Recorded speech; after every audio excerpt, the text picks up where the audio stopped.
All right. I believe we are live. Somebody in the chat, let me know we are live. We are live.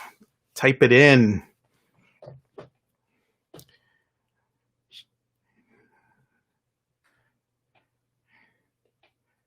People always talk about how I do the dumbest things before. Hey, what is up? All right, let's get this started. I am live. Thank you. Loud and clear? Put loud and clear if you hear me loud and clear. Yeah. Yeah. Start my rapping career. What's up? All right. What is up, everybody? Harry the Big Dog here with another episode of the DJ interview. It has been mild out the last couple of days. Thank you for the loud and clear, guys. It has been mild the last couple of days, and it's been feeling good outside. I don't know where you guys are from, but type in where you're from and what the weather's like out there. Is it hot? Is it cool like it is here in Virginia? I imagine it's the same way in Maryland and Delaware, New York, North Carolina. What is up, people? So we got a special guest coming on today, and he's representing Maryland by way of New York. A lot of people from New York. Harlem is cold. It is a lot of people from New York, the high 50s or 70s. Jason, what's up? Chris, what's up? Y'all done distracted me now. The temperature. Type in what the temperature's been. Cool, everything like that. We have our special guest. He's representing Maryland by way of New York. I'm gonna let him tell his story, and we gonna get this thing going. Let's just go. Come on. Welcome, DJ Paul Howard. What's good, brother? How's it going? What is up, kid? We got the Bronx, we got Washington, we got You see in the building? whole bunch of slew. We got Oh, some of the from the East Coast to the West Coast. there it is. There it is. That's what the music does. It brings everybody together. You know what I mean? It surely does. Mm-hmm. How was everything with you? Where you're in Maryland? What's the weather out there? You know, it's getting cooler now. It was 70 degrees today, actually, so it was kind of nice. But you know, earlier in the week, it dipped down into the 40s when I woke up in the morning. You know what I'm saying? So Okay, I went out for a bike ride Sunday morning, and it was like 45 degrees. So it was a little chilly, huh? yeah, you know, you're not. I'm not a cold weather person. I need some heat. I know that. Hey, you from New York? You should be a cold weather person. Ah, man. I mean, you know, I love New York, but you know, you get older, them bones don't like the cold like they used to. Cold was cool when I was 18, 17. You know what I'm saying? Playing Queen Carrier, you know, up on the field, but nah. I hear you. I hear you. So, yo, let's get this started. Tell everybody your government name if you want, your DJ name, and how and when you got started in this business. All right. So government name and the DJ name is the same. I was born Paul Howard. Um, I changed it a little while later on. We can get into that later, but how I got started. So my origin story. I went to Howard University. Started in '85. I had a couple of friends that I made while freshman year that were DJs and they had turntables. So I grew up on Red Alert, Chuck Chill Out, Marley Marl, Mr. Magic, all that stuff. So DJing has always been something that I kind of had an affinity for. So I got a chance to play on their turntables while a resident of Drew Hall, and it's funny actually. My man Craig Irving, aka Doodlebug from the Diggable Planets, he put together this party for the freshman girls, at the quad, which was the quadrangle over that was the female freshman dorm for the females. So he's like, "Yo, Paul, why don't you come DJ with me?" I was like, I said, can't be that hard. So we got over there, set up the equipment, and so I was spinning, and man, they booed me. So that wasn't that wasn't cool. So I'm the type of person I don't like failure. I don't like getting booed. So I said, man, if I'm gonna do this, I got to do this right. So I went home, came back sophomore year, and my man TJ Terrence Jackson, his DJ name was DJ Swift. He had some turntables in his dorm room when we stayed at Slow Hall. So I used to always practice on his stuff, and I just got the bug.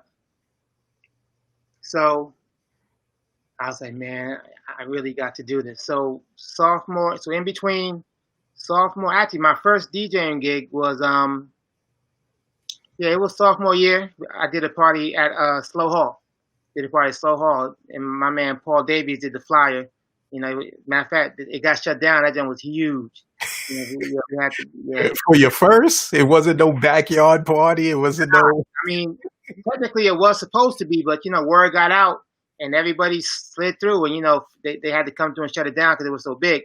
Mm-hmm. But, so that summer between sophomore and junior year, I went back home to New York, worked, and all the money I made, I just bought equipment, bought turntables, and a mixer. Came back down to Howard, and I think I might have spent more time practicing my DJing than I did studying my accounting. Which is why I became a super senior. But that's not. So I practiced and was buying records. And this was back. I'm old enough to where Amtrak was affordable. So I would hop on the Amtrak, go up to New York, like at least once a month, and come back with just stacks of records. What store did you go to?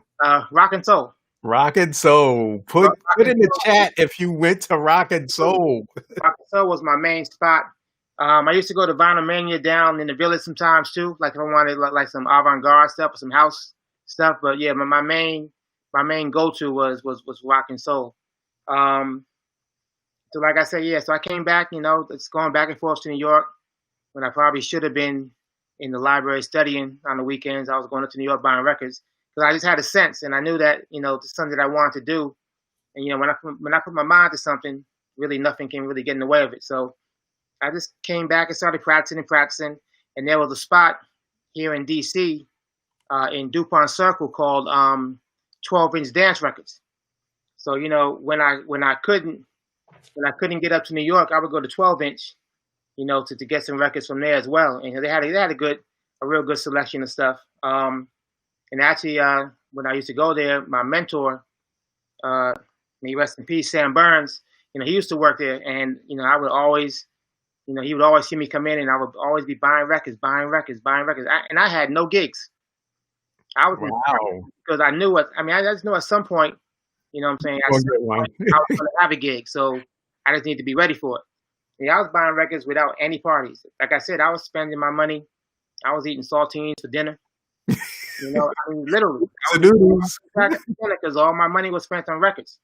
And then, so I would say, like toward the end of junior year, it's a Sunday night, and I get a call from Sam. And he was like, Paul, I'm not feeling well.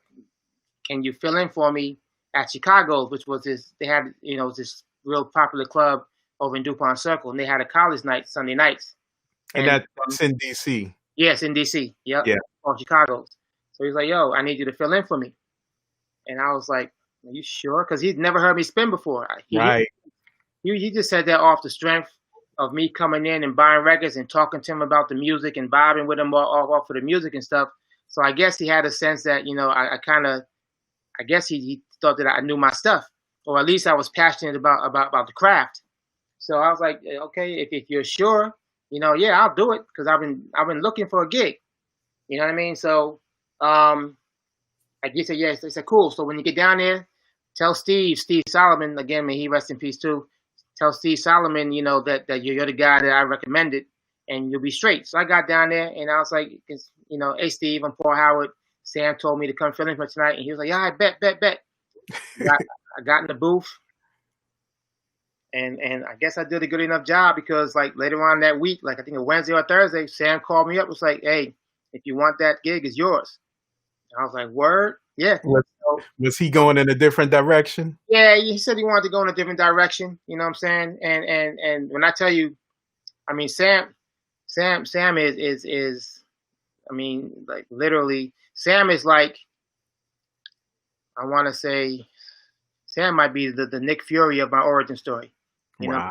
yeah, if it wasn't for Sam, I mean, and it's funny. Wouldn't be right here. Exactly. Like growing up in New York, you would think I would say I would say, like Red Alert molded me or Kid Capri or Chuck Chill Out or, Marley Marl and cats. Yeah. But nah, I studied Sam heavy. Like, Nice. yeah, Let me do some shout outs right quick. yeah. We got DJ So Lovely in the place. What is up? We got DJ Woody Wood in the place. That's good, brother. We got DJ Cam. We got DJ Shorty Love. What is up? We got a lot of DJs in the building. That's good. Yeah, for real. DJ SM, what's up? We got Chris Gloss in the place 2B. We got Jason in the place. What is up, guys? We got Rhonda Supreme. You big time when you get Rhonda Supreme on your show. Watching you. Jason said DuPont Circle took him back. Some great memories. Absolutely. Yeah, DuPont. I mean, it's just not as lively as it used to be, but yeah, DuPont Circle used to be popping back in the day. Sure. Nice. So you got your first gig. Where does this go from here? So yeah, so that was my first gig. It was a college night, Sunday nights at Chicago's. I remember I used to be because Chicago's was dope because they had okay. As long as I thought, it's like condition. Anytime the Bison sees HU, you got to respond. Yeah. So, yeah, because they had 2 floors. So, the main room was where I spun, and then they had a back room where Granny Fox used to spin the reggae. So, so it was like, and back in those days, you had to spin everything. But at least for that Sunday nights, Granny Fox took care of the reggae, and I just played like the hip hop in the house in the main room. So I was doing that, did that. Then other gigs just started coming. I would my man Joe Mahone, another promoter in DC. He used to book me for Friday nights at the Roxy. My man Ron DeBerry used to book me for spots at the Ritz, Quigley's, Anastasia's. I'm trying to think. Me and my homegirl Denise, we used to do some stuff at this spot called the Basement. Did some stuff at this spot called La Pina. Just wherever spots was coming up, I was fortunate enough to get those gigs, and like I said, and I just love spinning, So whenever I had an opportunity to play, I would take it. And it's funny, right. You figure I would have some kind of fancy name for my DJing name. But I remember one time this cat wanted me to do a party. So I said, okay, cool. So, put my name on the flyer, and they put my name on the flyer as DJ Paul Howard. So I did the party with that moniker, and I did well. So I was like, you know what? F it. I'm going to keep that name. You're going to leave it, right? Because people knew me from that party as DJ Paul Howard, so I changed the brand. So I For real. That's what it was, and it just stuck. So every DJ Paul Howard, one word. You branded yourself in one party. We got we got DJ So Lovely. She said she rock and soul is like the mecca. Absolutely. uh, she Woody, DJ Woody, he said he went to rock and soul as well as Vinyl Mania. Yep. Yeah. DJ So Lovely says she purchased her first equipment at Rock and Soul. Yeah. Uh, Yeah. your HU partner, DJ SM, he says Bates Records. Bates Records. I'm not familiar with that. Okay, just wondering. What that is. All right, so man, so now at this point, Mhm. you're still in school, Yep. correct? Yes. How much longer do you have in school before you get out of there? or you was one of them 7-year students? Close. Close. So, I was supposed to leave. You know what? It's funny, man. I don't believe in coincidences. So, I had some hiccups along the way. So, I joke about it with myself. I say, I was like Obama. I served 2 administrations. I served 2 terms. So you understand what I mean? Because a president gets what? They get 4 years a term. So yeah, I served 2 terms at Howard University. But when I tell you, the blessing in that is that not only did I get to form a whole unique and special bond with the people from my class, the class of '85, but also the class of '89 that came in when I was supposed to graduate. I made so many new and dope friends from that class too. Wow. My housemate John Doe, Nick Wood, Steve, Lance Williams, Tracy Lee, DJ Parlay, Young Guru, that whole generation that came in as I was supposed to graduate, Chris Washington, so many other people that, so it's like I got the best of both worlds. I got the best of my generation and I got the best of the next generation after me. So it is what it is. And I got that degree. Yep. So that the important part. That's the most important part. I finished. You know what I mean? So I got that degree, but along that way, like I said, I pretty much spun at all of the major clubs in DC, and it's just a blessing. You know what I mean? I opened up for Kid Capri for one party at the Opera. I opened up for Frontmaster Flex for a homecoming party that Puffy put together. And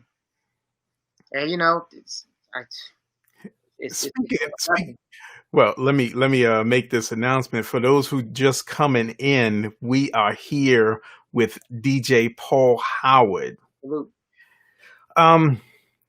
Speaking of all the named DJs, have you played with any?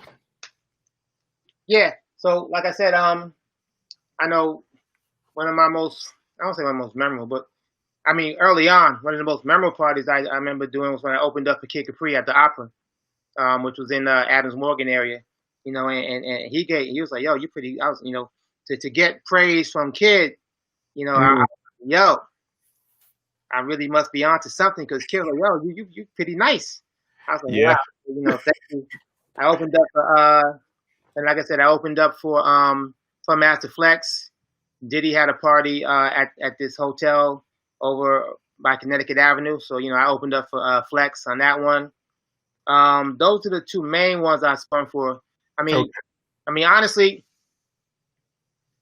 most of the parties I did, because and really, like back in the day when I first started DJing, you had to have some stamina because you basically ran the whole night. So when I say you had to know everything, you had to play the hip hop, the house, the R&B, the reggae, everything. Yep. I was doing parties, the 9 to 3 parties, just me. Just me. Yeah. Consistently. So, I cut my teeth on and trust me, the Howard crowd, they rough on some DJs, boy. If you not good, he's rough on DJs. They'll let you know in a heartbeat. So that's why I said I practice, man, because like I said, that first time at the quad and they booed me like, you can get that man off the turntables. I never wanted to hear that again. You So, was like this, huh? yeah, you talk about that was a different walk of shame when I walked out of there, boy. Yeah, that was a different walk of shame. So yeah, never again. And shout out to my man Craig Doodle, my man Doodlebug from Diggable Planets. He's the one that helped me, he helped me scratch that itch. For Shout sure. out to him. So getting a little bit off topic. What's the deal with the Spider-Man behind you? Oh, Spider-Man is my favorite superhero. You know what I'm saying? He goes wherever I go, and it's kind of like my nickname is the friendly neighborhood DJ. I took that from the friendly neighborhood Spider-Man, so I'm your friendly neighborhood DJ. So Spider-Man goes wherever I go. Nice. Oh man, And I'm the same way. I have my Spider-Man right there. mine is right I there. don't know if anybody ever noticed it in the background, but it's been there. Nah, Spider-Man goes wherever I go. That's he literally he's like, I mean, aside from the obvious Black Panther, you know what I'm saying, but for obvious reasons, Black Panther is my favorite, but Spider-Man, Yeah. my favorite. I got all the comics and all that stuff. I used to, religiously get the comics, watch the cartoons when they came on, all that stuff. Yeah, Spider-Man, my favorite. Absolutely. So now, you got out of school. Hmm. You're still DJing, I'm assuming. What happens then? So, yeah, I finished my second term, graduated in '93. Kind of lost because my major was accounting. So, like the previous 3 summers before I finally graduated, I was working as a teacher's intern at up in New York at the Borough Manhattan Community College. I was working for this freshman summer immersion program, and I was a teacher's assistant for math. And I kind of grew, to really really love teaching, and I was good at math. So when I graduated, when I would go back to school, I was like, man, I really want to teach, but I already been at Howard long enough anyhow. If I were to switch my major at that point, and try to go into teaching, I'd be there for like 3 terms. So I didn't want to do that. So I said, You, let me just graduate, get this you accounting. already get your props for 2 terms. Right. So yes, I said, nah, I can't do 3 terms. Plus, my grandma would have killed me. She's like, well, get up out of there. So, luckily I had some parents that were kind of understanding. So when I graduated, I went back home for a year. Did some Home is New York. Yeah, from Nauru, New Rochelle. Yeah, from New Rochelle, New York. So I went home, got a job as a substitute teacher, just to kind of get see if I really, really liked it and would want to do it, and I loved it. So I started applying to grad schools, toward the spring to try to get into school for the fall to go back down, and I really wanted to go back down to DC to do it. So I was applying to schools, took the GRE, and I got a call from and American University was like, why don't you come down, because they want to interview you because quiet as kept, my undergrad GPA wasn't the finest. It left a lot to be desired. It was So, high enough to get the degree, right? yeah, it's high enough to get the degree, but not high enough to merit getting in without some vetting. uh, uh, So Americans said, "Yo, we want you to come down because we think you might be good, but we just want to make sure that you say that you're really bad about it." Basically, yeah. so I get down there and I'm interviewing them, or they're interviewing me, excuse me. And while I'm interviewing with the dean for the School of Education, she gets a phone call from George Washington University. And the lady on the phone was like, we have this teacher training program, and we're looking for basically a black male candidate for math. Mm. And like I said, I don't believe in coincidences. So how odd is it? It's not odd to me, but that she calls at the exact time that That you're I'm there. So the dean was like, okay, well, I think I have, I think I have a really good candidate here right now. When I'm done with him, I'll send him down to you. So, we finished our interview and she's like, okay, here goes the address. Why don't you go down there? I think it'd be really good. This might be a good opportunity for you.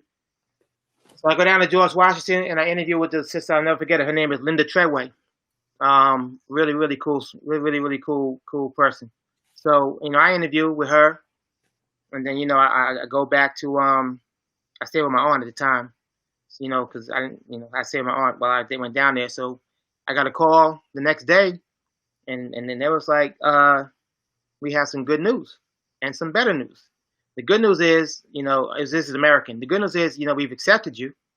The better news is UW wants you too, so you're getting a scholarship. Wow. Now, Nice. and so and I'm not ashamed of it. So I'll tell you, my undergrad GPA was a 2.75. Mm.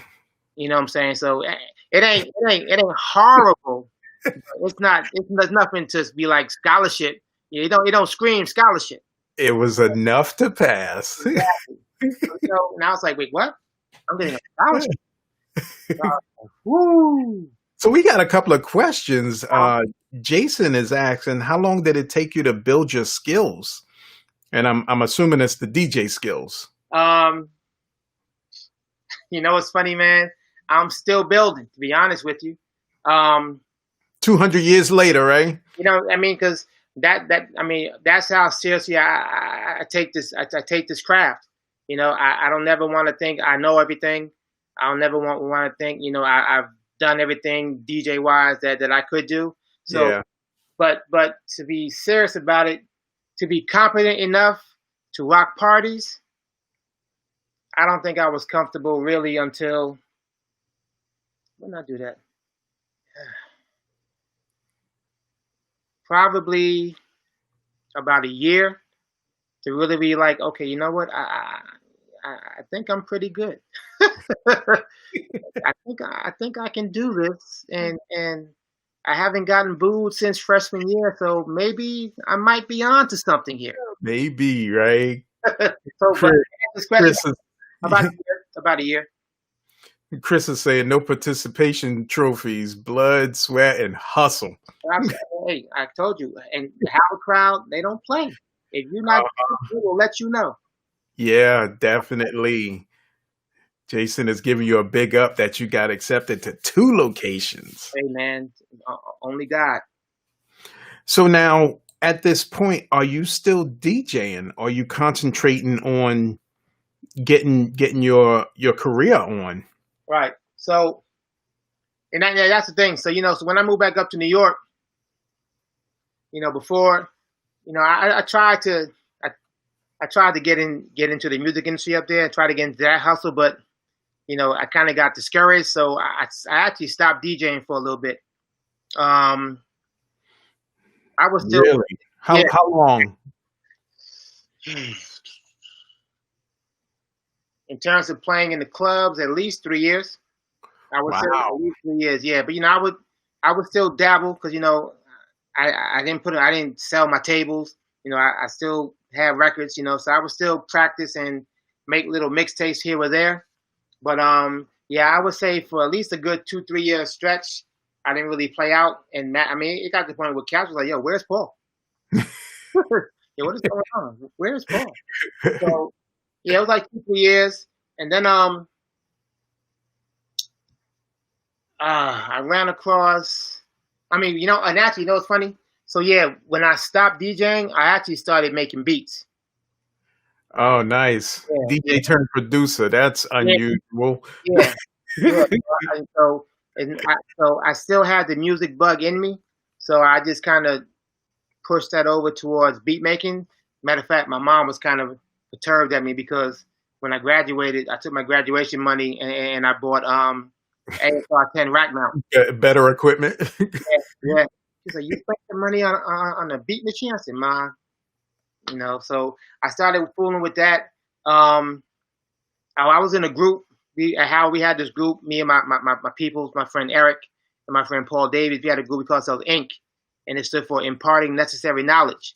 So we did a couple of demo tapes, and we did a couple of hip hop conferences and whatever. So, but that never came to fruition. So I kind of got, I don't want to say jaded, but I got a little disappointed in the music scene. So I stopped for a little bit. But I always loved hip hop, and I always loved house, and I always loved the music. I would still go out to the clubs and dance. and listen to the joints. And I was Yeah. like, I got to get back into it.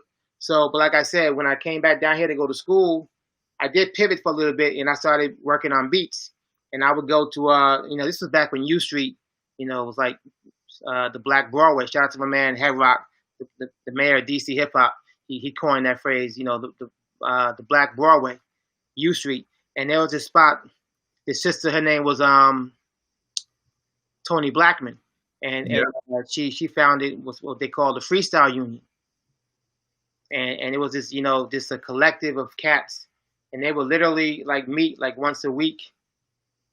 And first, when I went the first time, it was at HR 57, and they would just cats would come and bring their beats, bring a beat tape, pop in the beat tape, and MCs would just cipher, and they do freestyle, they do different types of drills like an alliteration drill where the first person had to rhyme with all A's and they passed to the next person. Every rhyme they had to have all B's in it. First line, first word, last word. It was, oh man, when I tell you, it was heavy. Killing it. Did anybody get any of this on video or Yeah, tape yeah. video? There's definitely footage. There has to be. There is footage. I know that for a fact. As a matter of fact, they had a freestyle union reunion last year at the Kennedy Center, and that was amazing. So so I would, like when I say I used to practice to make sure that my DJing was good to be out in the clubs. Yeah. I would be up in my apartment just making these beats like, ooh, can't wait to play this for the Freestyle Union, man. I hope the cats spit over this and they like it. So I was making beats for them for the Freestyle Union, and just stuff would never just pop. Yeah. It's like I was missing something, but the cats at the union liked my beats. But in terms of I was trying to make it big time and like get some big name artists to maybe like a publishing deal or something. But that never came out. But it's all good. So when that ended, I started getting back into the DJing. This is when I started teaching because I finally finished grad school and got some teaching jobs. And then I ran across some PaulHoward cats one time. And it's like, yo, it's like I said, yo, where the hell have you been? What's going on? So, I told them, I was hibernating for a little bit, doing some soul searching, blah, blah, blah, this and that. And I was like, yo, you got to, I mean, you know who you was when you was at Howard. Why ain't you doing that no more? And I had to sit back and be like, damn, you're right. And I'm glad to have friends like that will check you. Yeah. I don't got no yes man friends. They'll tell you, yo, what are you doing? You used to kill these parties back in the day. I don't understand why you're not still doing it. So yeah. I thought about it for a second. Then I think I want to say might have been 2016. I finally got up the nerve, and I was like, you know what? Let me figure out what I got to do to get back into this. So like I said, my housemate, when I lived my last 2 years at Howard, I stayed at this spot in Northwest on Seton Place, 134 Seton Place, and that's because of the 134 crew, because it was a musical heaven. I was in the front room of the DJ. My housemate Johnny Butler, aka John Doe, he was in the back room. He also DJed and he also made beats. and my man Bert, who stayed in the middle room on the second floor, he made beats. He's from California. He knew Hyro and them cats, Souls of Mischief. He knew all them cats. He knew Hyro, yeah. He knew Dell, he knew Soul. So when I tell you that house was like a musical heaven. Mm. And then because John in the back, he had a group called One Step Beyond, and and then we all met Tracy Lee, and Tracy Lee is the dopest, one of the dopest MCs out. He got, matter of fact, I'm plugging my man Tracy Lee's album. He got a new album out called Glory. I need to get that joint. It's the album of the year. But so we all used to collaborate and meet, and it was musical heaven. So John was like, listen, whatever you need, let me know. I got you. So I was like, well, I still got all these crates and blah, blah, blah. He's like, man, listen, crates is, I love vinyl just like you love vinyl. But if you trying to get back in this game, you got to get on that computer and get this Serato up and running. I got you covered. This was your switch over to from vinyl to digital. Let me go to the questions. We got Chris is asking, what is your go-to song to get the party jumping. Now it's different for you, I think. I'm just spitting out here about the but DC is go-go heavy. Yeah. See, you know what? So That's the funny thing, because back when I was DJing heavy, my go-go collection really wasn't that strong mm, in terms of the local, because it's funny. Yeah, in terms of like the local, like grassroots go-go, my collection really wasn't that strong. I mean, I had the trendy pop stuff like Sardines and Doing the Butt and stuff like that. But the DC scene, Rare Essence, Junkyard Band, shoot, some other names I forget though. But so my collection wasn't that strong. So the parties that I didn't really require me to play a lot of go-go, mm. which was a blessing and a curse. It was a blessing because I didn't have that much to give anyhow. But You're 3 songs deep, right? 5 at the most. But yeah, but they worked. You know what I'm saying? But the curse of it was that I didn't really get to explore and really get a true understanding for that culture like that, like I probably could have and should have. You know what I'm saying? Like it's funny. I got way more go-go songs now because of Serato and the MP3s that I wish I had back when I was doing that. Because that's a whole other lane I could have went down when I was. Yeah. You know what I mean? But to answer the question, it depends on the crowd and the type of party. Like I know Howard Homecoming, Blow the Whistle, always gets the crowd hyped. The Buddy remix, like in terms of like some R&B joints. Yeah. It's kind of getting a little blasé now, but back when I was first getting back into DJing, I wanted to thank you. Always a party starter. Oh, and hot music. Ah. Hot. Yeah. Man, listen, you throw that on, it's about to be bananas. Oh yeah. Like if I'm doing like an old school house set, like You Used to Hold Me, that definitely gets the crowd back up. Now, this ain't my personal favorite, and I always beef with people all the time about it because you have your truth, and this might get me in trouble, but I don't care. So you got your traditional, you got your real hardcore house heads, and you got your cats who think they house heads. Now, your real traditional house heads will walk off the floor if the song I'm about to mention gets played, and that's Follow Me. Oh. Traditional, real, like hardcore house heads, they ain't fooling with Follow Me. But at a Howard party, if I put that joint on, listen, they getting up for it. So everybody ain't your thing. That's my boy Eddie. Big shout out to Eddie. Follow Me, Elias. Yep. Wow. Yeah. But those are the songs. Those are the songs. And the Benjamins always get the crowd hyped. Get money. Anything like from like that Bad Boy era. You know what I'm saying? That gets the crowd hyped. So it depends. But yeah, those are some of my go-tos. Always depends. Hey Tracy. Tracy Allen is checking in. Okay. She said that was a jam. Which one? I ask her which one. I think she's Follow Me. Okay. Yeah, it's all good. It's all good. I always joke. I have it in my crate, but it depends on the part. Like if I'm doing, because if I'm doing like a house music party, yeah, it's like I know for like real house heads, I'm not playing Follow Me. Yeah, just not. But if it's like a Howard Homecoming party, oh yeah, Follow Me getting played for sure. We got the international DJ Tommy Lee in the place. Okay. DJ Cam said he said say word. He's with you with that, with the Follow Me one. You got your own thing. I love that song. Bass line. I love songs with good bass lines and that doom doom doom doom doom. Oh, yeah. You know what? And because I got this house music show I do Monday nights.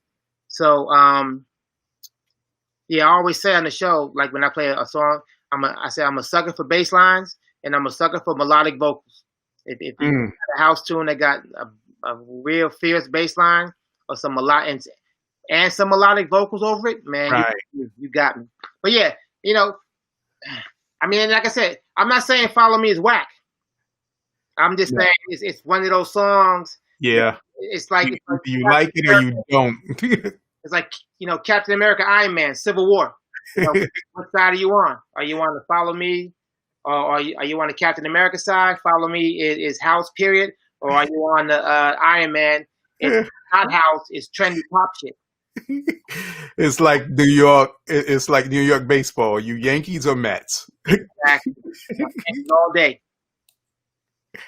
Oh, funny. We got DJ P Nice in the place. What's up, P Nice? Yeah. It's So fun. now you're switching over to the digital. Mm-hmm. Tell us that story Okay. and how long did you get comfortable? How long did it take you to get comfortable with leaving your vinyl and going straight digital? Right. Um. Well, let's see. So, like I said, man, it's and I tell people all the time, how you treat people, Mm. goes a long way towards how you are viewed and how you were treated later on in life. Because the things that people did for me, you know, I can't do nothing but just really, really be thankful. So, like I said, my man John Doe, my housemate, he was like, "Yo, I got you covered," and I didn't know what he was talking about at first. So, I got a Mac computer, and I was getting all that stuff. I was like, "Yo, just get a computer, get a hard drive, send me the hard drive." So, I got a little 1 terabyte hard drive. I sent it up. I mailed it up to him. So, like 2 weeks later, I get a package in the mail. It's the Serato startup disc, okay, Wow. and a hard drive with Full of music. at least 15,000 songs. Yeah. Oh, he It's gifted inside your you. hard drive. So you know how long it would have taken me to convert all my records to MP3?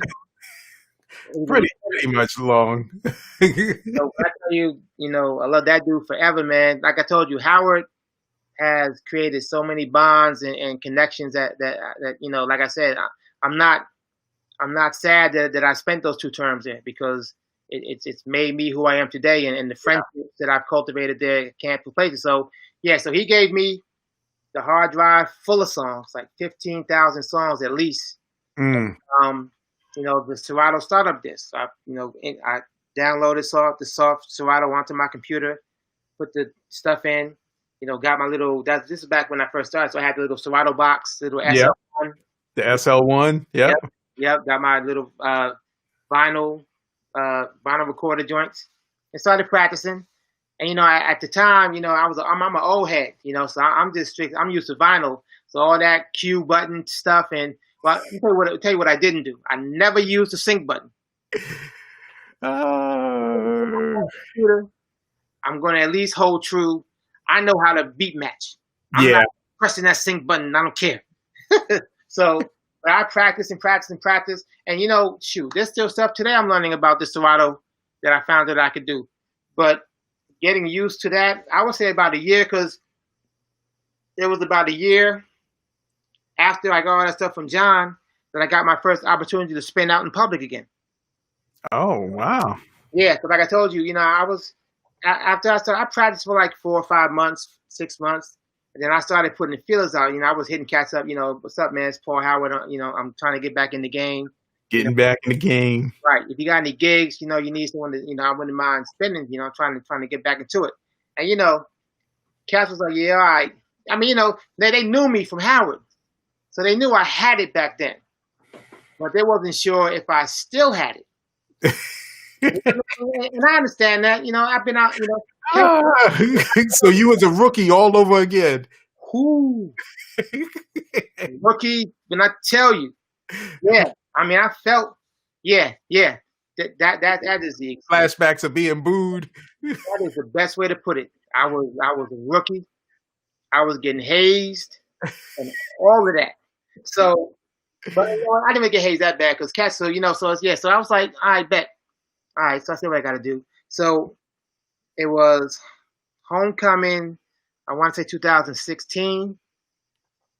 Yeah, it might have been 16. And I hit Tracy Lee up. And I was like, yo, I'm trying to get it back down. I know you're doing your happy hour. I don't want much. Can I just get an hour? You know what I'm saying? Just to get my feet wet type stuff. So he was like, yeah, of course, blah, blah, blah. So I get there and my man Blinks is there, Young Guru's there. And I'm like, damn, these are some cats. I hope I still got it. So, and I normally don't do this, but like I didn't pre-record the set, but I put together the songs I wanted to play. Right. You know what I'm saying? So I kind of went off of that. I had a set list pre-planned in my head. I don't normally do that. So I played the set. I played it live, but I had it already set up and queued up in the Serato, one after the other. And I played that joint, and I got a good response from that. And the funny thing was, so that same night, they told me to come and spin at the alumni reunion party, which is the biggest party on Friday nights, Howard Homecoming. Again, you just get your feet wet a little, and then you thrown in. Right. So, and I was real nervous about that. And to be honest with you, so this is like a. I don't think I ever told anyone this story. I wasn't going to spin that night because the ego side of me was like, man, them dudes ain't paying me.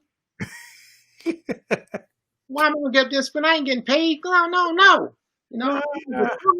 But I had to remind myself, dummy, you've been out the game for 3 years. They don't know what you can do. And then, luckily, my man Nick, my other housemate, another 134 representative, so he's like, yo, Paul, come on, son, don't do that.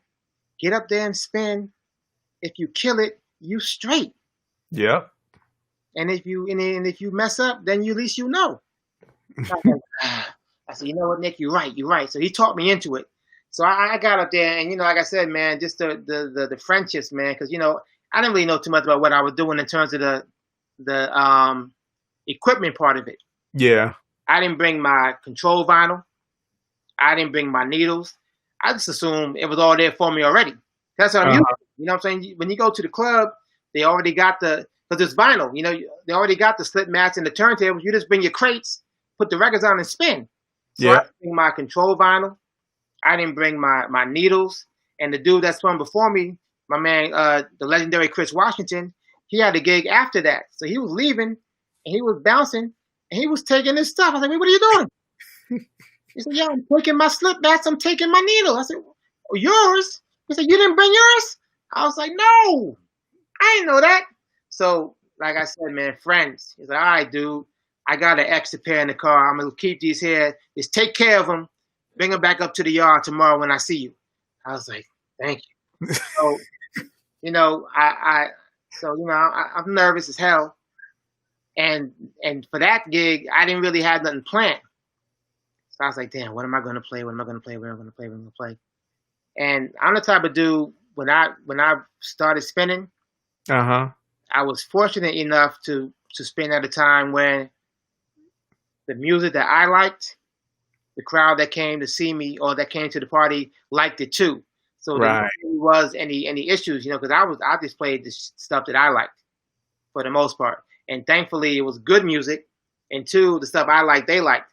I said, you know what? I'm gonna keep that same approach. So I played some Slum Village, some Tribe, some classics, saying some boom bap shit, some Tribe, some De La, a whole bunch of stuff, and the crowd was going nuts. I was like, oh shoot, I'm liking this, because I haven't heard a ho in a long time. He put on the song, and the crowd was like, oh, I haven't heard that in years. I was like, oh shoot, maybe I do still got it. So, I'm out there having a good time. I'm thinking, okay, what am I gonna play next? I play Miss Fat Booty and all this other type stuff. And the crowd's like, oh, Oh, and I was like, wow. So I finished, and I was just happy that I made it through, and, Yeah. and I didn't get booed. I had to hear some hoes, and I was walking around the crowd. I was like, yo, Paul, yo, you killed it, you did your thing. I was like, oh.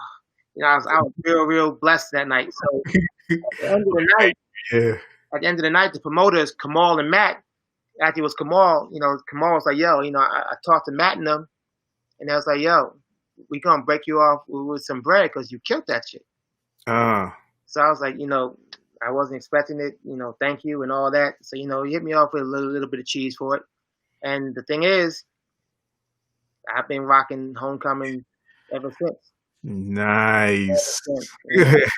And just making connections, and it's like I'm real sad about, this COVID uh putting the kibosh on this year's Homecoming. Yeah. It was about to be bananas, but It killed a lot of things. DJ Tommy Lee, he said he never touched that sync button. for now, I I'd much rather have the You transition go got off. skills, you got skills. Exactly. Or make an edit. Yeah, we don't So talk about it. so now, tell us a little more about this radio station thing. I know the crowd don't know about that, but I do. Well, I mean, this is my second experience on the radio. Like I said, when I was at Howard, um, like I don't want to say at the peak, but when I was at the peak of what I was doing, a friend of mine knew some people at KYS, and they were looking to start a mix show on the weekends, Friday and Saturday nights. So it was me, my other housemate, like I said, John Doe, my man DJ Iron, and the legendary, man, this dude is amazing, the funk regulator CeeLo.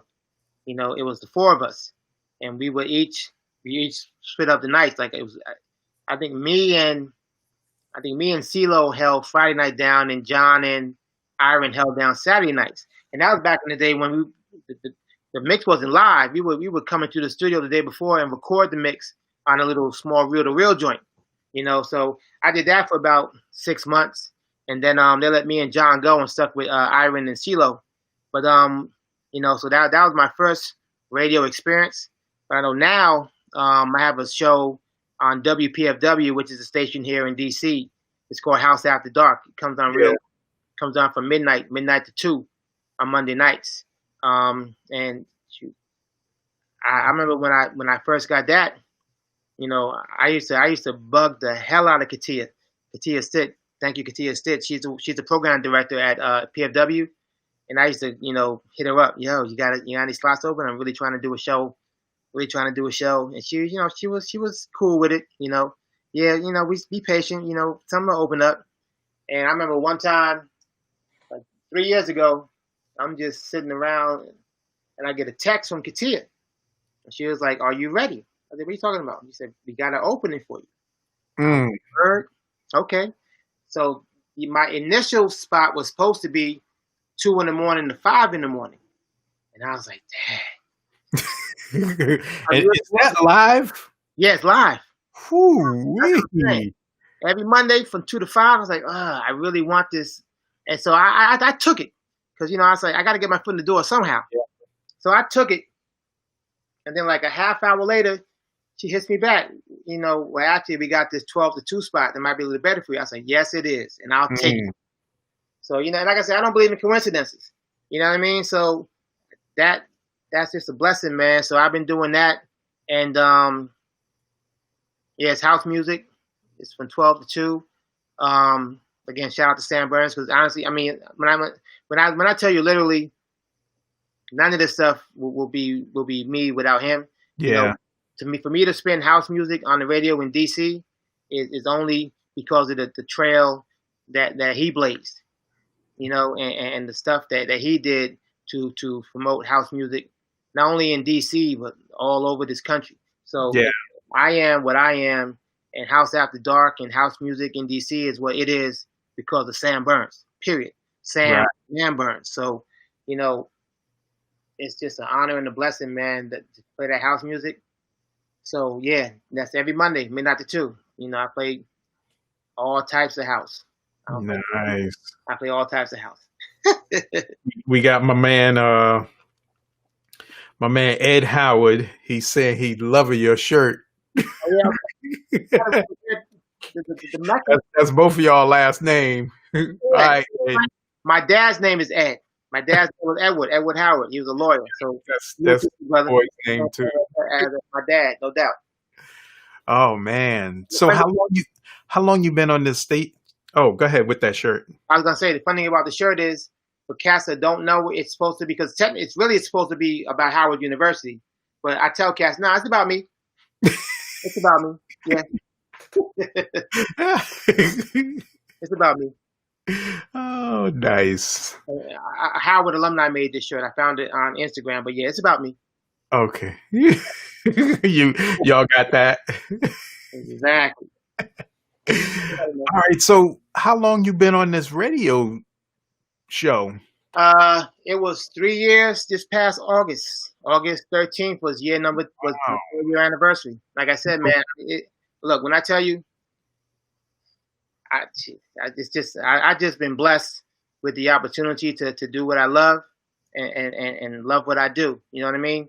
DJ is, like I told you before at the beginning of my origin story, when I say literally I was eating saltine crackers for dinner, I was, because that was the cheapest thing from the Safeway up the street that I could buy, so I could spend all my money on records.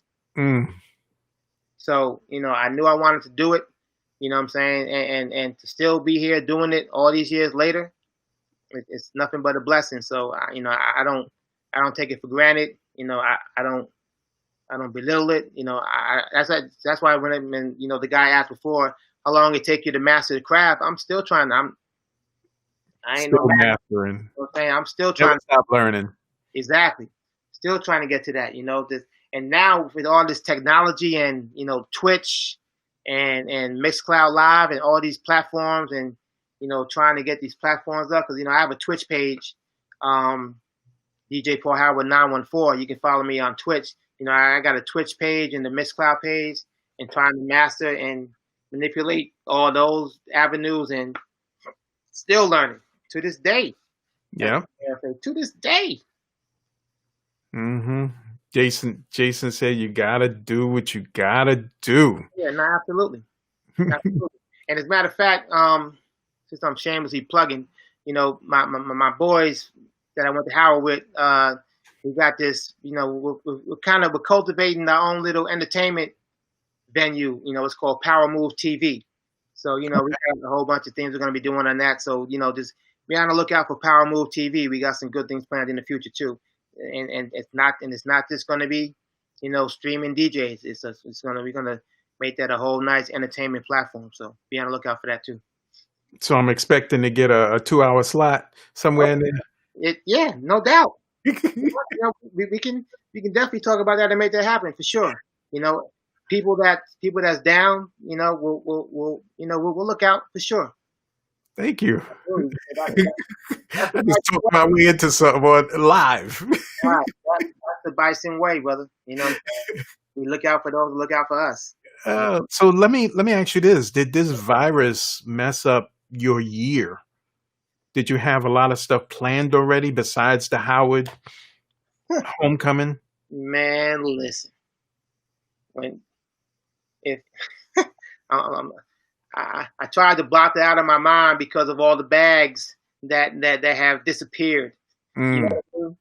All the I don't necessarily DJ for the money, but I've come to the point where it's a nice little perk.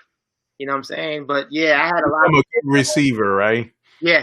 There was a lot of things. I had a residency at this spot called Wicked Bloom. I spun there the second to last Saturday every month.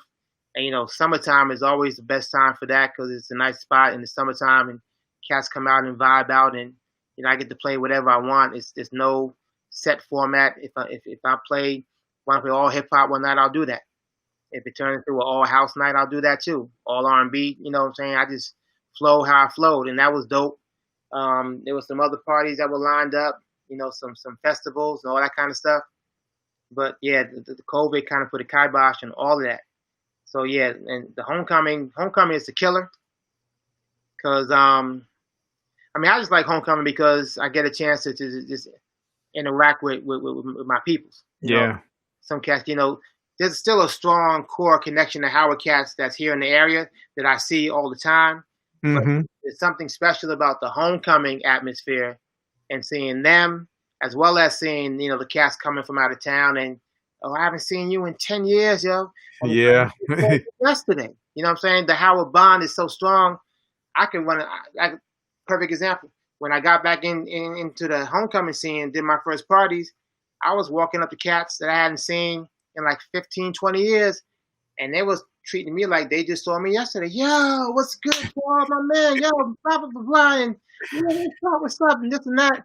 And it's just the best feeling in the world, man. So, yeah, Best feeling in the world. absolutely. Mm. Absolutely. So what's next for you? Um, like I said, I got my We know platform. you got the radio Yeah, station. I got the You're radio looking to show. do the TV thing. Yeah, Anything else? the Power Move TV, the radio show. Like I said, I have my Twitch platform and my Mixcloud Live platform. That I'm looking to build specifically the Twitch, Right. because the Mixcloud is pretty strong. But I'm trying to build a Twitch, my Twitch followers, and I'm just trying to, as long as God gives me the ability and the capability to spin this music, Right. I'm going to keep spinning, and whatever opportunities come from it, I'm here for all of it. Right. All of it. So what's your Mixcloud experience? Because I'm looking to start, getting on there and being a little more active. Mhm. What's your experience with Mixcloud? What's different about doing things and as opposed to the other social media outlets? Yeah. So the thing about Mixcloud that I like, well, I mean, yeah, you have to, if you want to do like the live streaming with the video and all that kind of stuff, you got to pay for that. That's a paid service. But the thing that's good about that is that like I'm feeling full. First of all, Facebook about to shut all that stuff down October 1st. October 1st. Yeah. So, but even I was trying to. Matter of fact, shout out to my man DJ Stylist because he's the one that kind of got me started on the Mixcloud crusade because he used to do this hashtag. It was hashtag move to Mixcloud, and the reason why he did that was because he realized he's the kind of cat and he's a real good DJ too, and he's real good. But he was like I'm not spending nowhere where cats don't want me. So he never did. He never did no IG lives. He never did no Facebook lives. Wow, that's deep. Them cats don't want us. Yeah. They constantly cut you off. They snatch up your videos.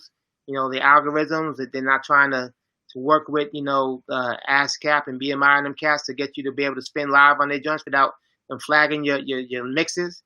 So he was like, yo, if I'm doing anything, I'm gonna do it because Mixcloud, they have the licensing agreement. Yep. So you ain't got to worry about getting flagged. You don't got to worry about your video getting, interrupted and halted halfway through the mix because they flagged you 2 times and you're still playing the same song. You don't got to do the algorithm buster and play like one song for 30 seconds and, Yeah. and then move to the next song and play that song for 90 seconds, then move to the next song. You can be as free as you want. So that's why I like the Mixcloud platform because it allows me to spin without worrying. And Twitch is kind of like that too, because you can Now, but yeah, that's because they ain't big enough, I think. it's funny, yeah, they're getting there, and I think they might start to do some own stuff. But the thing with Twitch is they're the after the fact people. So while you're playing, they're not going to touch your video. Like I did a live on Twitch a couple of days ago. The live I'll tell you I seen of yours. Right. It was silent, for a good portion, and then sound came back. So that's what they do. So they'll let you spin live, and you know what I tell people, yeah, they'll let you spin live, but when you're done and the video is saved, they come back and they chat, like that. You are silent. You got put in the quiet room. You know what I'm saying? Like I went back to God damn. But you can tell when it's mute because like the little time bar would be like this little red bar. I had like 6, 7 red bars. I said, man, y'all flagged that many songs? Mm.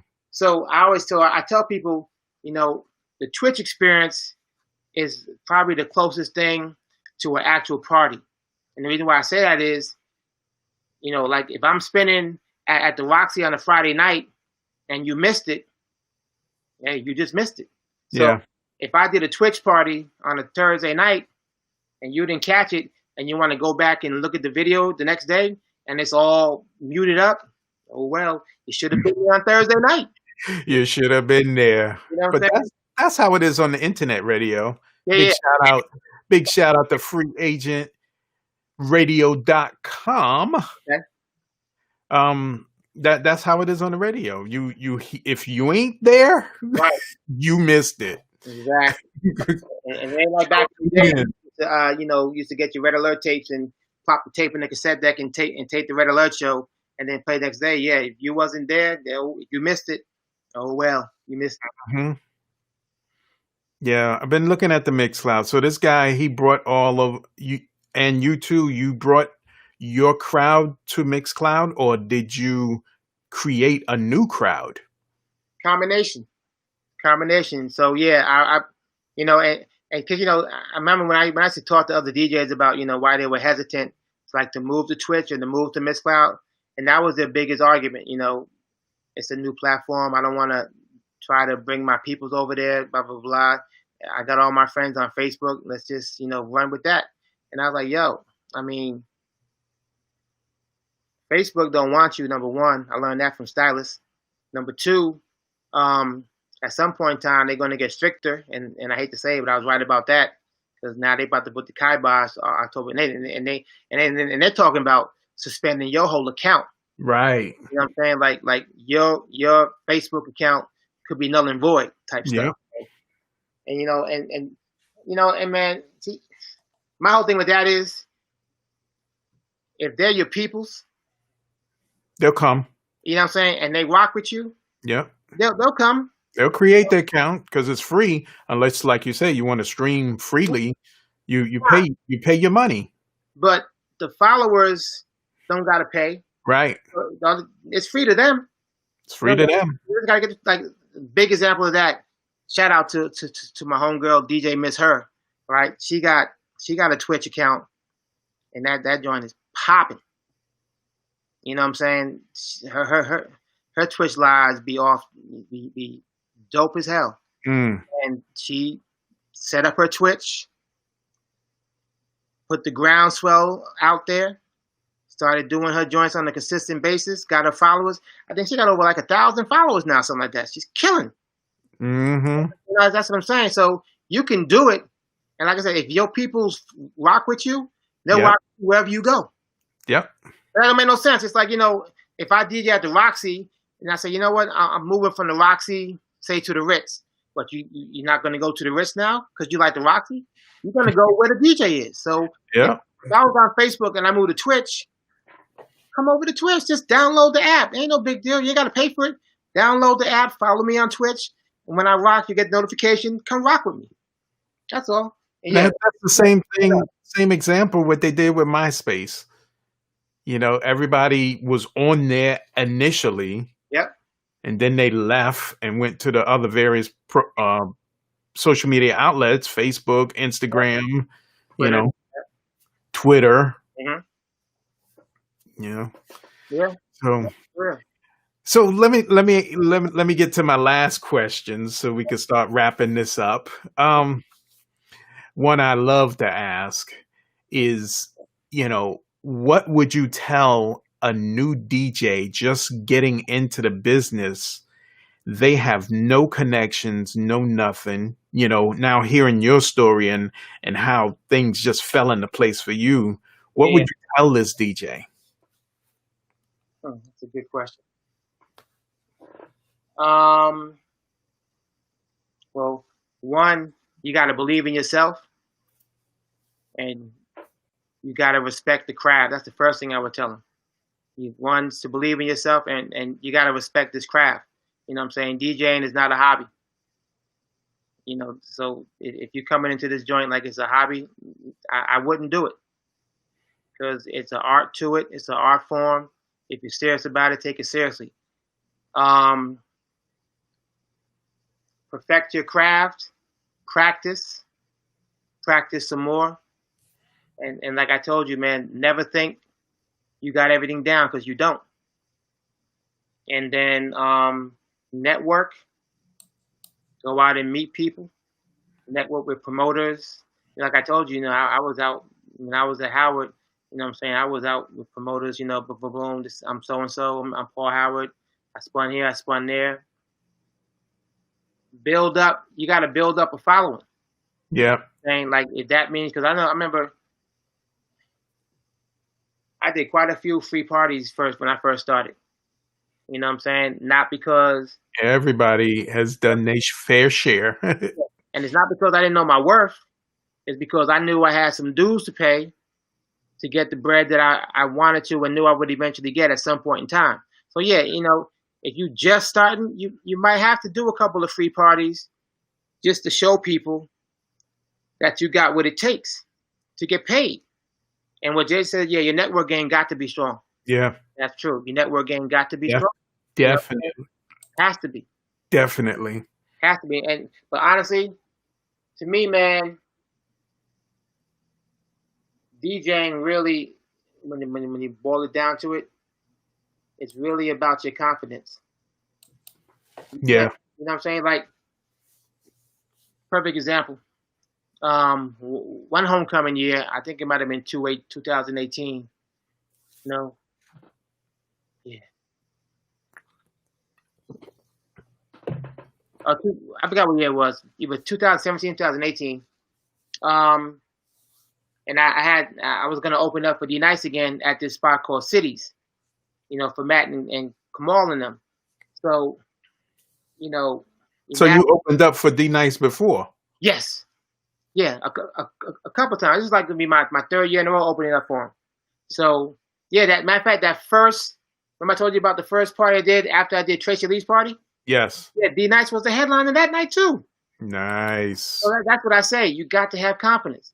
Because I could have got up there in front of them thousands of people and been nervous.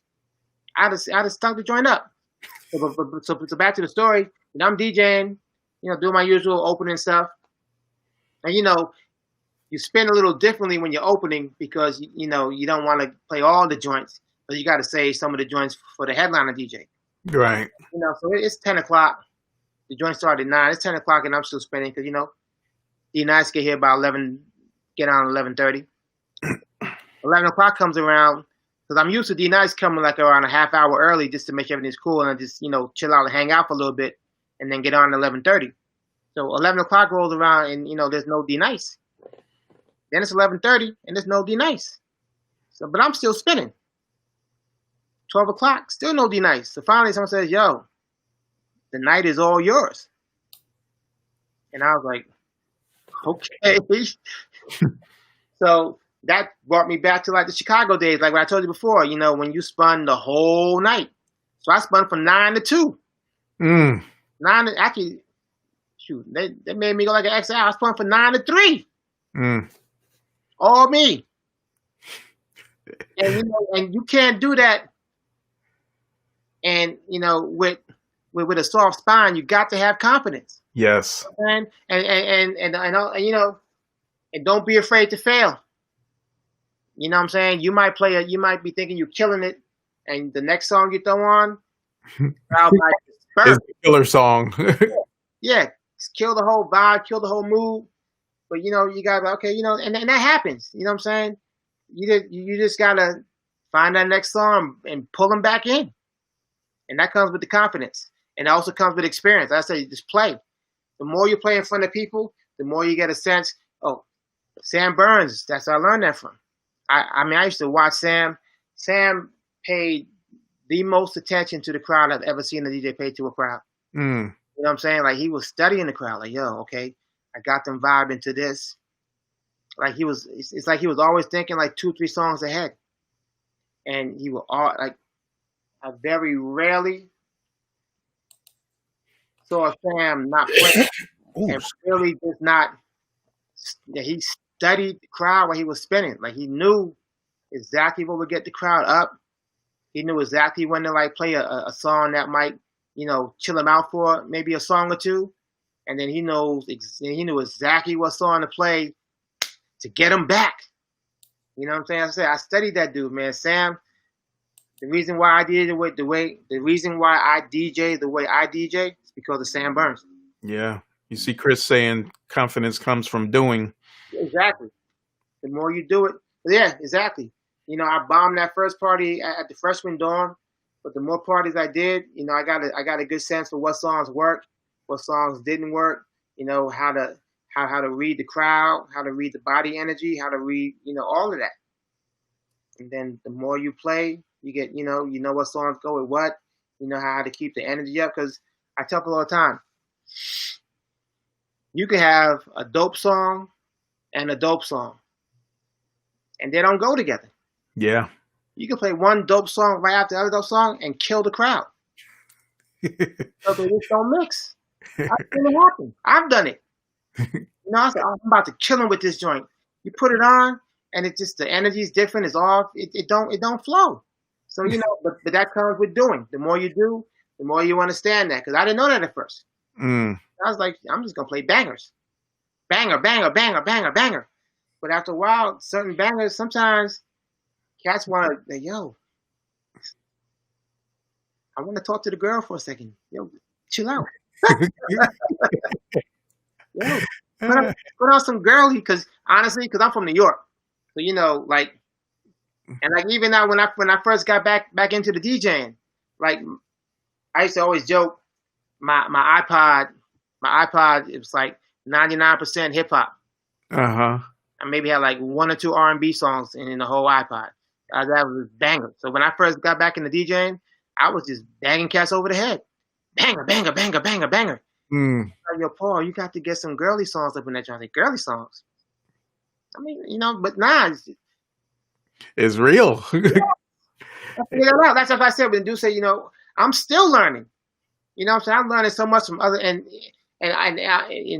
to get back to that question you come at the end, I would tell that DJ to connect yourself with other dope DJs. Because when I got back into the game, like I said, Miss Her, Yeah. DJ Cleveland Brown, Sam Burns, this cat Harvey Dent I follow on Twitch and Mixcloud. He's dope. Corey T, Nate Jeezy, my man Stingray from up in New York. He's a house DJ. My man T Boogie TMF. She's a DJ. She's dope. A whole bunch of cats. Because you gotta expand your palette. Yeah. Like I was. Yeah, I'm playing this. I'm playing this '90s crate of boom bap hip hop, and you're gonna like it, damn it. Yo, You will make them like it, huh? but now you got to, you got to throw in some Tupac, some West Coast, some down south shit. You gotta coordinate. Yeah. You pay the, Yeah. the East Coast stomp only gets you but so far. Yeah. You got to do the Snoop Dogg quick walk and all that stuff. You got to put it all in there. You know what I'm saying? Mm. Chris is asking, how will DJs need to pivot to be successful in 2021? Yo, if you're serious about it, you got to get your streaming game up. But that's what I've been doing recently. Like I said, I just put my Twitch. I had my Twitch for a while, just haven't really been using it. But now, you got to get your streaming game gotta be on point. You got to learn how to rock these live streams. I've seen some stuff. Shout out to my man DJ Premonition. He knows another Howard cat. Follow him on Twitch. His live streams on Twitch are amazing. Like this dude. I mean, one time I tuned into him and it was like, his thing was, I forgot the name of the spot. The thing was some strip club down in Atlanta. I forgot the name of it, like Lava or something like that. But the dude in his live stream literally had virtual strippers. Wow. the background. Not only that, he the joint looked like the actual club, so much so that he had the big screen TV above his DJ set playing the basketball game in real time. In real time. Oh, I said, yo, you killing it. let me ask you something with this Twitch thing, and maybe it's just me, maybe I'm getting older, but some of these people put so much into the graphics and thing, it loses me in the music. I'm like, okay, all these flashing things, Yeah, but some people they do it really nice. They yeah. have the 2, 3 camera setup, but some it's just like, what is going on and what are they playing? And you know what? That's that's an interesting point. And that just goes back to, again, you know, to me, the music is the music. So Right, you have like my man Premonition. He had all that stuff in the background, but he was killing the set. right. You know what I mean? So that's why I say, yo, he had, he had the theme set up and he was killing the set. So he could have been, he could have had that joint just him in his basement and kept still tuned in because he was killing the set. And still killed it, right? But the fact that he took the time out to make this elaborate set and still kill his DJ set, I gave him mad props for that. You know what I mean? Because like I said, that set he rocked that night, he could have just, literally, he could have just set up in his basement, put the one camera up, and say, yo, I'm rocking tunes. And that's exactly what he did.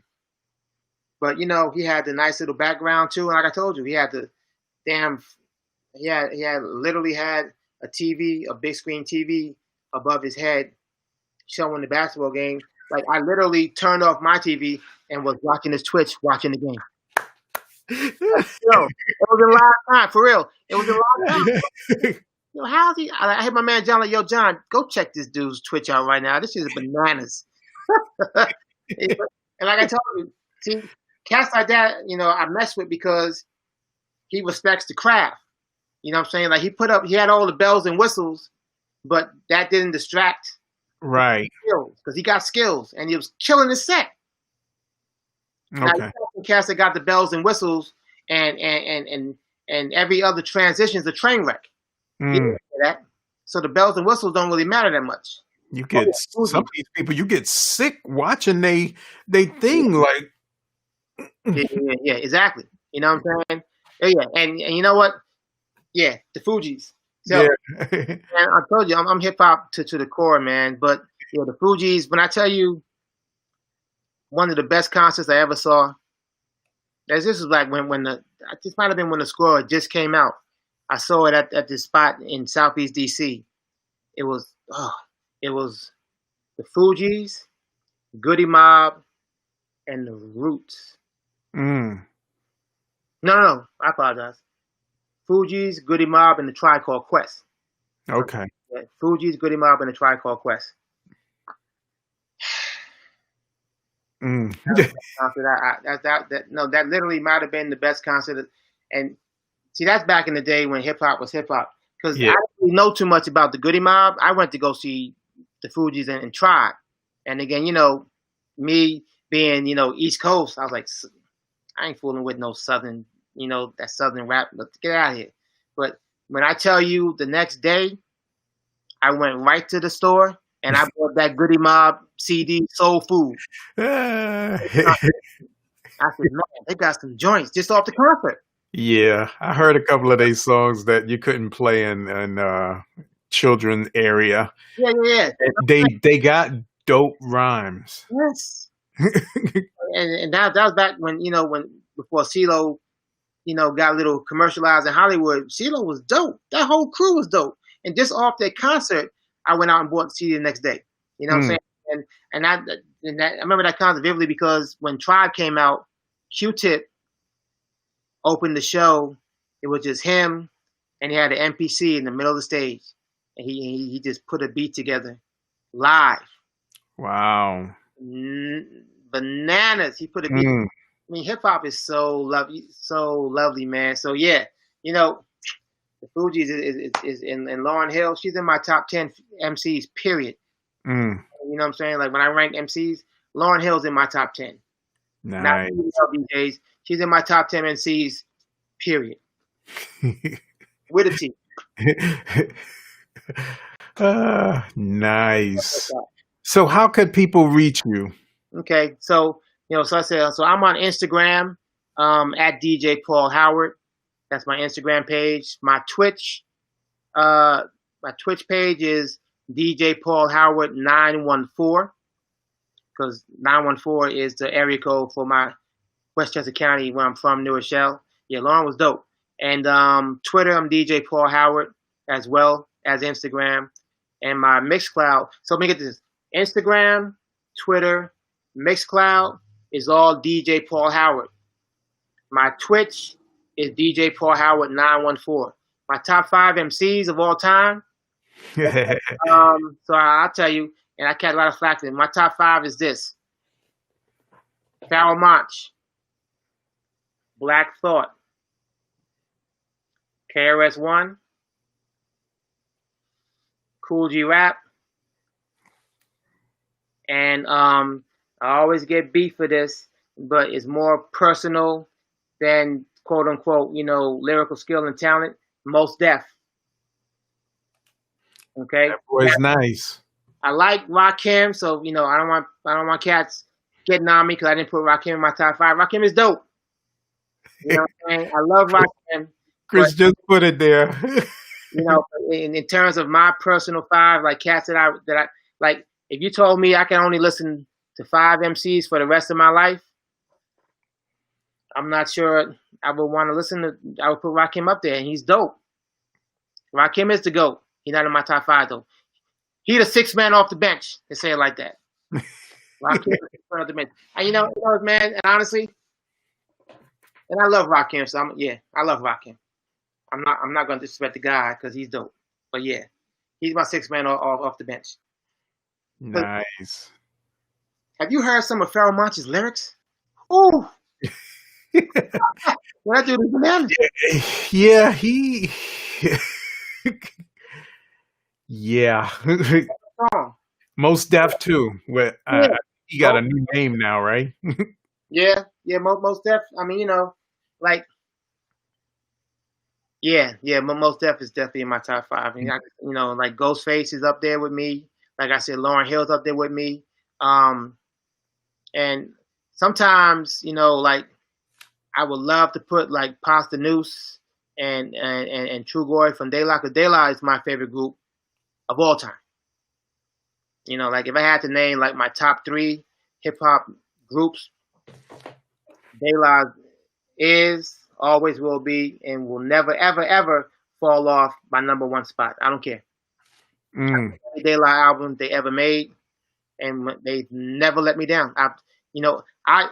If I hear a De La album's coming out, I buy it without question. I've never ever been let down by a De La album. Never. Every album, from High and Rising up to the Anonymous Nobody. Yeah. And everyone in between. They never let me down. I'm straight old school. Anything before 2000. No, but what's wild? There's some, and that's why, and I always tell cats, when cats say hip hop is dead. Nah, I mean, it's different. And it's actually, I mean, I would say it's the same. Just radio's not playing the stuff. Like back in the day, radio was playing that stuff. But now it's different. You're right, it is different because radio's not playing it. Because cats still putting out joints. Pharoah Monch put out an album a couple years ago that was hot called Post-Traumatic Stress Disorder. The joint was fire. You know what I'm saying? I've even heard of it. Yeah. Oh, it's fire. De La put a joint out called The Anonymous Nobody. That joint was dope. And then again, we got some young cats coming up, like them cats Griselda, Benny the Butcher and Conway and West Side Gun. They putting out some heat. You know what I'm saying? They putting out some heat. So there's hip hop is still alive. You just gotta search through the muck and the mud to find the goodie. That's all. But it's there. It is not playing on the radio. Yeah. I play it. So tune into my Twitches when I play my boom sessions. You'll hear some hip hop. Uh-huh. Trust and believe. Nice. So, DJ Paul Howard, want to thank you for your time. Does anybody have anything else for DJ Paul Howard? I'm going to give it a second because there's a delay in what we say and what the crowd actually hears. But thank you, bro, for coming and Fun. spreading your knowledge here and your experiences. And I appreciate that. It was, You know, I don't. and When I first heard you, I said, "Wow, you want to interview me?" Because I don't, I don't consider myself like nobody special to be interviewed. So I was like, okay. I hope, and that's the thing about this interview show. uh, You don't have to be a superstar. yeah. This is for the average DJ who made a mark in their local area Gotcha. or their region. Yeah, You know, nobody else knows them. You know, some of them cats you was talking about, I never heard of. yeah, I'm so used to the East Coast right. stuff. I live in Virginia and I've been here for a good while, Mhm. and I still don't know the people out here. You know, so but every DJ has a story. Yeah. From when they started to present, Hmm. with gaps, with wanting to quit, with taking like you did took a hiatus. You know, they all have it, and that's what this community is for. You know, you have a lot of good knowledge in here in this community. It's exclusive, but there is a lot of knowledge here about DJs, and you can reach out to anybody, Right. and you'll get some help.